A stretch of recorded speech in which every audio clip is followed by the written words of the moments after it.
Real quick, let's finish up with one more and then we'll get some live training. So here, look right here. So I have the over-under, right? So when you guys are here, I've got this over-under, I'm pulling on this tricep and we're in our position. My left foot is gonna be in front, this side.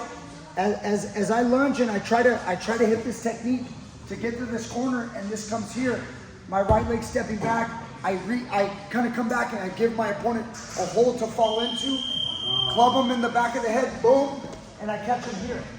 Now, just turn. So guys, look, now he's trying to come up to his feet. Like, stand up. Yeah, so see how he's trying to come up? I keep my elbow in, so over here, my elbow cannot be out. If he can duck me, he'll body lock me and I'll be in trouble. So you always close your elbow. Keep his head underneath your rib cage, okay? When he's under my rib cage, he tries to do a little duck, and he feels like he can't. Now right here, I'm gonna snap and pull his hand out. I'm gonna go boom and come over.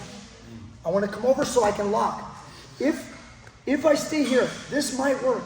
I've got techniques like throwing the guy, maybe more fancy, but going cement mixer between the legs. There's so many variations.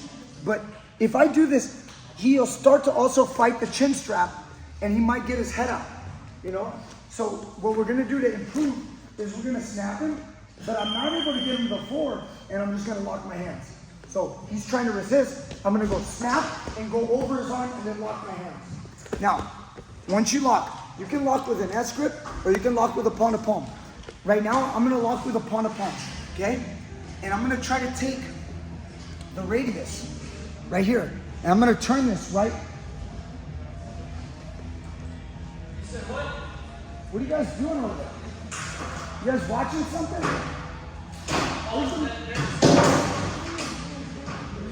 Where's that music coming from? Turn that off. Don't you guys know anything about copyright infringement? You're kids. It's a joke.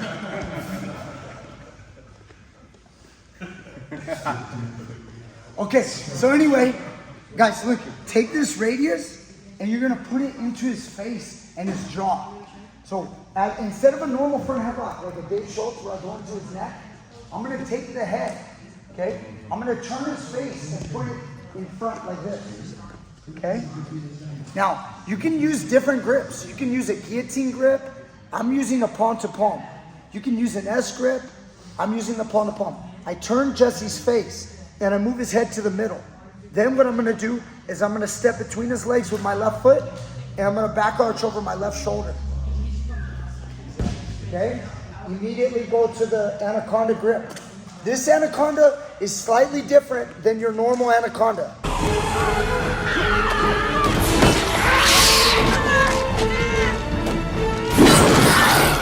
Come on.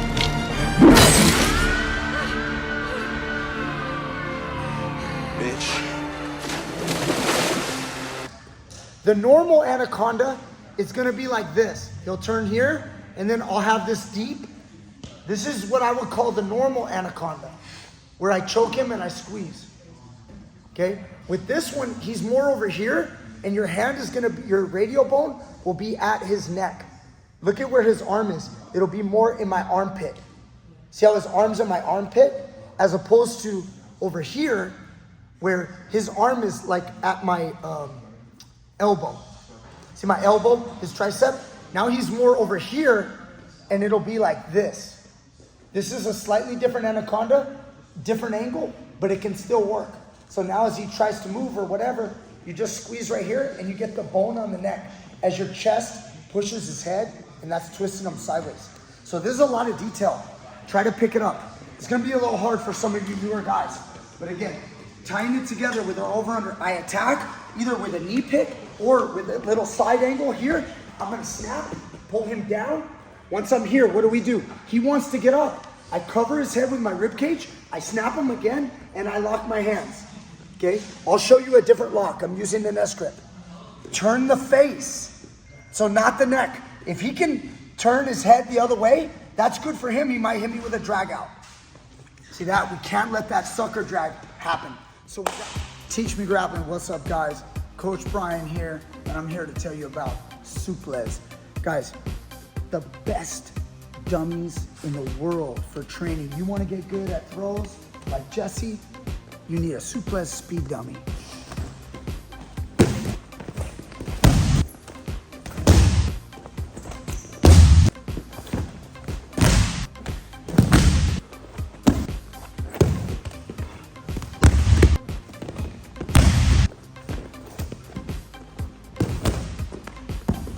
You got to get one for yourself.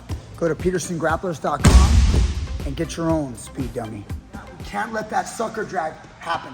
So we got to take our hands and turn his face. Now he's trying to escape. As I'm covering him here, I'm going to, head's in the middle, I step in. Even if he grabs my leg, does it matter? Look. And then immediately right into that anaconda. He tries to open the elbow to try to stop it. If you have to, you can bring your leg over and adjust. If it turns into your regular anaconda, that's fine. If it turns into this one, that's fine. Or if he turns towards me and it turns here, this is fine as well. When you get this is like a neck crank. Look at his head turning sideways. Okay. Is that fun, Jesse? Yeah. It's like Disneyland. Why don't you have some fun? Grab right here. Yeah. Angel. Hey, you gotta understand, I'm getting old and my brain doesn't work sometimes, but I never forget the moves.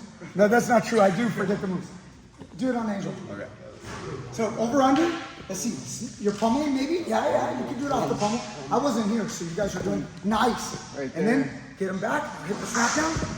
Good. He's trying to come up to his feet. Lock your hands.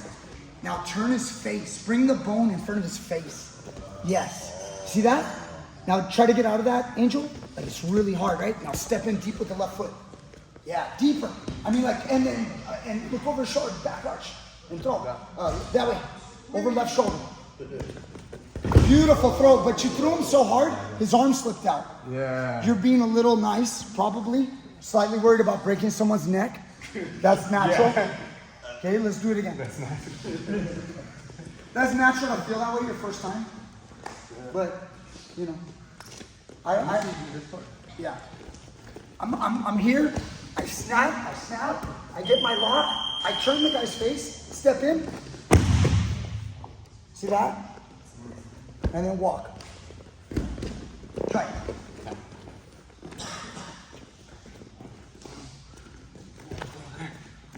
Nice snap. Get that grip, get that front headlock. Turn his face. Yes, step in. Nice. Set it right there. Good.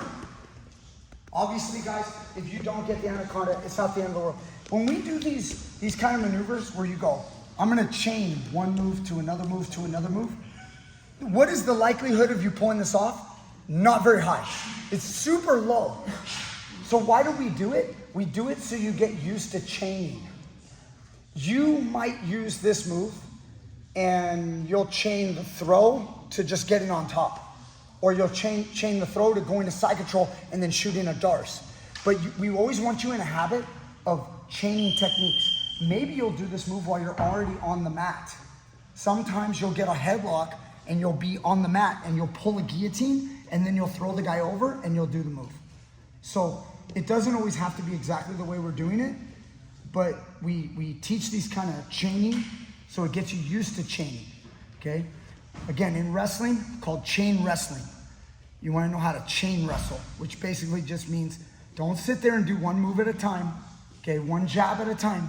You're doing jab, cross, hook, high kick, elbow, overhand, uppercut, knee. You're learning how to move, tie all these techniques together, okay? All right, let's go.